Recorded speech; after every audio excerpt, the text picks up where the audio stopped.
नमस्कार मित्रों, मैं हूं अशोक गजा दुबई से आपके सामने एक बार फिर से धनु राशि के बारे में इन्फॉर्मेशन देने आया हूं। धनु राशि के जो जातक हैं उनका मई 2024 कैसा रहेगा, इनके बारे में आज मैं आपको बताऊंगा।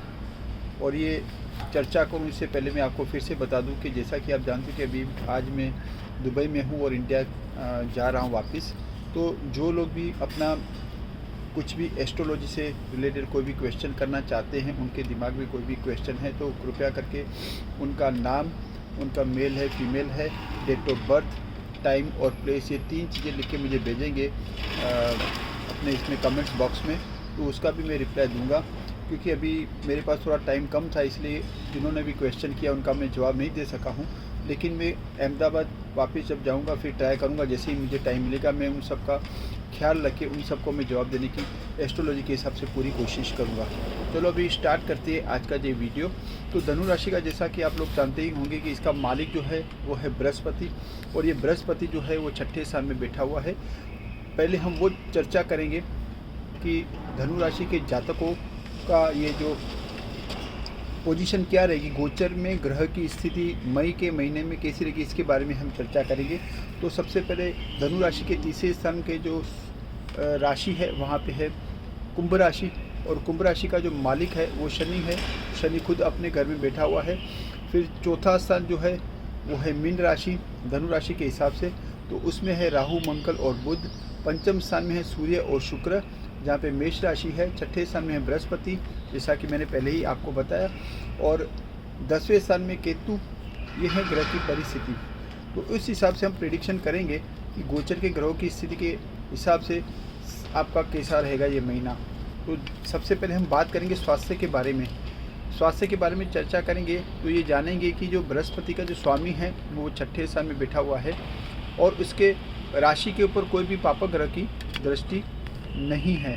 पापक ग्रह की राशि के ऊपर दृष्टि नहीं होने की वजह से ओवरऑल देखा जाए तो आपका स्वास्थ्य काफ़ी बढ़िया रहेगा, इसमें कोई भी संदेह नहीं है।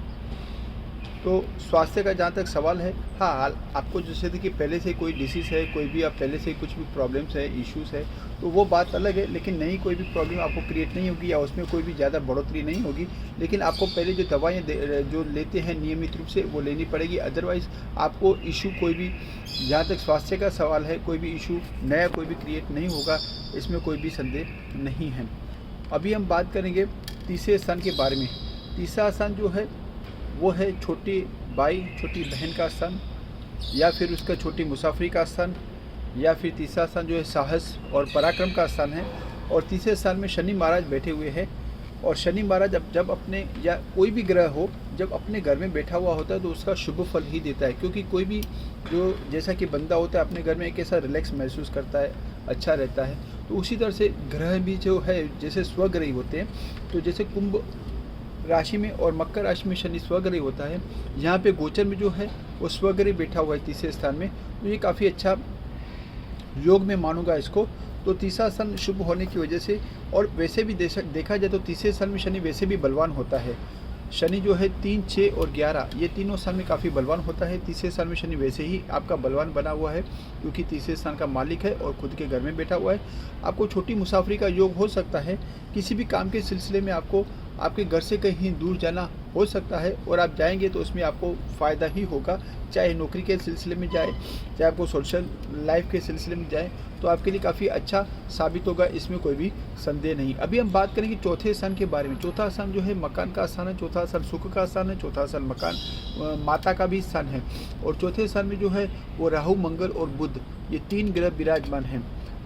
ठीक है, तो बुध जो है यहाँ पे नीच का बैठा हुआ है, और राहु जो है वो गुरु के घर का है, और मंगल है। तो ये आपको बताता है कि आप अगर मकान लेना चाहते हो, जो भी जातक ये जो धनु राशि के हैं और मकान लेना चाहते हैं या मकान का कुछ कार्य कर रहे हैं, तो उसमें जो पेपर्स वगैरह सब होते हैं उसको काफ़ी सोच समझ के उसको मकान को देखना चाहिए।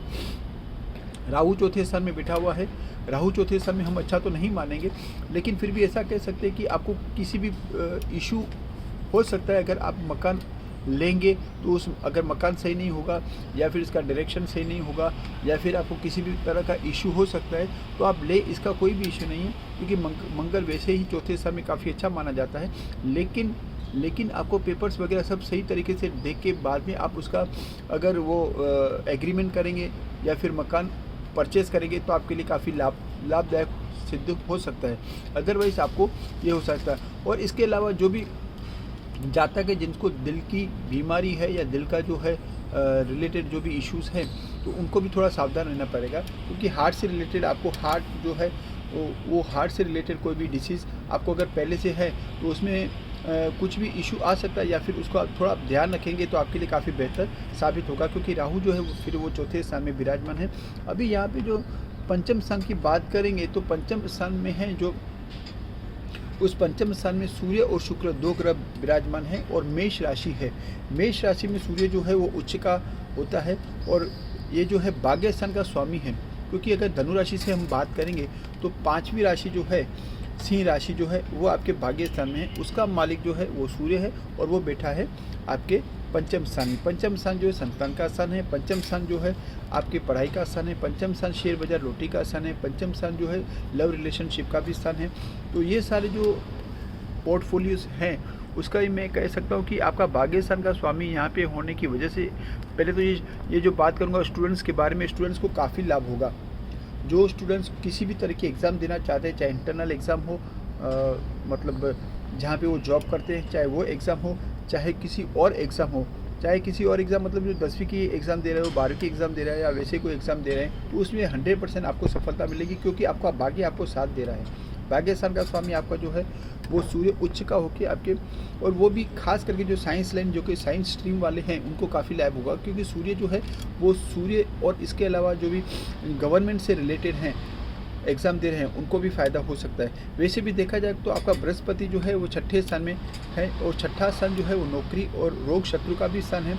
छठे स्थान में बृहस्पति होने की वजह से आपको नौकरी से किसी भी तरह से लाभ हो सकता है, चाहे आप घर से दूर गए हों और दूर होने की वजह से आपको वापस घर से नज़दीक अगर पोस्टिंग चाहिए, ट्रांसफ़र चाहिए, तो वो आपका जो है वो इशू हल हो सकता है। या फिर आप नौकरी नहीं है और नौकरी करना चाहते हैं तो आपको नौकरी मिल सकती है, या फिर आपको प्रमोशन का कुछ इशू है, या आपके अभी इस दौरान जैसे कि 30 अप्रैल से बृहस्पति जो है उन्होंने राशि परिवर्तन करके अपने ये छठे स्थान में आपके विराजमान है, जबकि वृश्चिक राशि के होने की वजह से आपको जो है नौकरी से रिलेटेड 13 महीने के अंदर कुछ ना कुछ लाभ अवश्य होगा।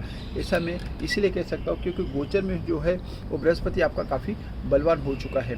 तो आपको नौकरी का जहाँ तक सवाल है तो नौकरी से आपको लाभ मिलेगा, आपको यश प्रतिष्ठा मिलेगी, आपके जो बॉस है, आपके सुपीरियर हैं वो आपसे नाराज़ होंगे तो अभी आपके कार्य से खुश होंगे, आपके जो है प्रमोशन मिल सकता है। और अच्छा इन शॉर्ट कहें तो नौकरी में आपको लाभ अवश्य मिलेगा। अभी हम बात करेंगे सप्तम स्थान के बारे में। सप्तम स्थान जो है इसका मालिक है बुध और वो बैठा है पंचम स्थान में, वो बैठा है चौथे स्थान में। तो चौथा स्थान जो है वो है माता, सुख और मकान का स्थान है। तो ये कह सकते हैं कि आपका जो सप्तम स्थान के ऊपर कोई भी अशुभ ग्रह की दृष्टि नहीं होने की वजह से आपके जो लाइफ पार्टनर है उसके साथ आपका काफ़ी अच्छा व्यवहार रहेगा, आपके बीच काफ़ी अच्छा अंडरस्टैंडिंग बरकरार रहेगी और आपको इसके बारे में काफ़ी लाभ मिलेगा। अभी हम बात करेंगे नववें स्थान के बारे में। नववां स्थान जैसा कि आप जानते ही हैं कि नववां स्थान है भाग्य का स्थान। कुंडली का जो मेन होता है वो है भाग्य। अगर आपको भाग्य साथ देगा तो आप मेहनत कितनी भी करोगे, अगर भाग्य साथ नहीं देगा तो आपकी वो मेहनत बेकार ही जाएगी। लेकिन अगर भाग्य का साथ मिलेगा आपको तो मतलब ऐसा कह सकते हैं कि भाई आप थोड़ी मेहनत करोगे लेकिन उसका लाभ आपको बहुत मिलेगा, क्योंकि आपका जो सूर्य जो है वो आपका उच्च का बना हुआ है। आपका भाग्य स्थान का स्वामी है सूर्य और उच्च का बैठे पंचम स्थान में त्रिकोण का स्वामी है और त्रिकोण में ही बैठा हुआ है और वो भी उच्च का है, काफ़ी बढ़िया है। तो ये दौरान एक महीने तक ये बैठेगा, क्योंकि सूर्य कोई भी है एक महीने तक 30 दिन तक वो किसी भी राशि में रहता है। अभी जैसा कि मानो कि आज 6 तारीख है तो कम से कम 15 तारीख तक तो ये रहेंगे ही सूर्य महाराज। तो सूर्य जब तक ये रहेगा तब तक आपका भाग्य बलवान है। तो इसी दौरान अगर 15 मई तक आपके कोई भी एग्ज़ाम है तो उसमें 100% आपको सफलता मिलेगी। मैं तो चाहता हूँ कि अगर आपका इतना भाग्य बलवान है तो आपको उसमें करेंगे, या फिर शेयर बाज़ार से रिलेटेड जो भी है इसमें आपको सफलता मिलेगी। मैं एक बार फिर से दोहराऊँगा कि शेयर बाज़ार का जहाँ तक सवाल है उसमें ये खास आप देखना कि आपका जो पंचम स्थान है उसके स्वामी कहाँ पे बैठे हुए हैं। अगर आपका पंचम स्थान में बलवान है, बलवान का मतलब ये है कि पंचम स्थान का जो स्वामी है अगर वो धन स्थान में बैठा हुआ है, मतलब दूसरे स्थान में बैठा हुआ है, काफ़ी अच्छी बात है। अगर वो भाग्य स्थान में बैठा हुआ है तो भी अच्छी बात है। अगर वो लाभ स्थान में बैठा हुआ है तो भी काफ़ी अच्छी बात है, क्योंकि अगर आपको धन, लाभ और भाग्य साथ देगा तो ही आप शेयर बाज़ार से कमा सकते हैं, वरना इसमें तो आपको लॉस ही पड़ेगा। तो ये काफ़ी सोच समझ के जन्म कुंडली के जो है, या फिर अशुभ ग्रह की दृष्टि है नहीं है, पंचम स्थान में राहु केतु शनि जैसे कोई अशुभ ग्रह तो नहीं है जिसकी वजह से आपको लॉस भी हो सकता है। ये सब को चर्चा करते हुए उसके बाद ही हम डिसीजन ले पाते हैं कि भाई आपको लाभ होगा या नहीं। या फिर दूसरे स्थान का स्वामी आपके पंचम स्थान में तो नहीं है, आपका लाभ स्थान का स्वामी तो पंचम स्थान में नहीं है, भाग्य स्थान आपका बलवान है नहीं है, ये सब चर्चा करेंगे। मैं एक बार कभी वीडियो बनाऊंगा कि शेयर बाज़ार में किन जातकों को लाभ मिलता है, उसके बाद वो आप देखेंगे और उसके बाद आप करेंगे, और कौन सी स्क्रिप्ट में आपको फ़ायदा हो सकता है वो भी हम चर्चा करेंगे। तो अभी तो जहाँ तक कि धनु राशि का सवाल है तो धनु राशि के बारे में आपको ये बताया, केतु जो है आपका वो 10वें स्थान में बैठा हुआ है।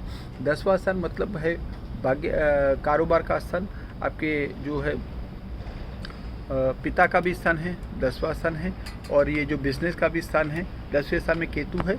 मैं कई बार अगर मैं बोलता हूँ कि भाई केतु जहाँ पे बैठता है वो असंतोष दर्शाता है, तो कई जातकों मुझे कमेंट्स में भेजते हैं कि आप ऐसा क्यों बोलते हो, केतु खराब ग्रह नहीं है। मैंने कभी, कोई भी ग्रह खराब नहीं होता, सब ग्रह अच्छे ही होते हैं, कोई भी ग्रह खराब नहीं होता। अगर आपका बृहस्पति आप उसको शुभ ग्रह मानते हो तो कई ऐसी राशियाँ हैं, मैं आपको फिर से कभी एक वीडियो बनाऊँगा कि कौन सा ग्रह कहाँ पे शुभ होता है और कैसे फल देता है।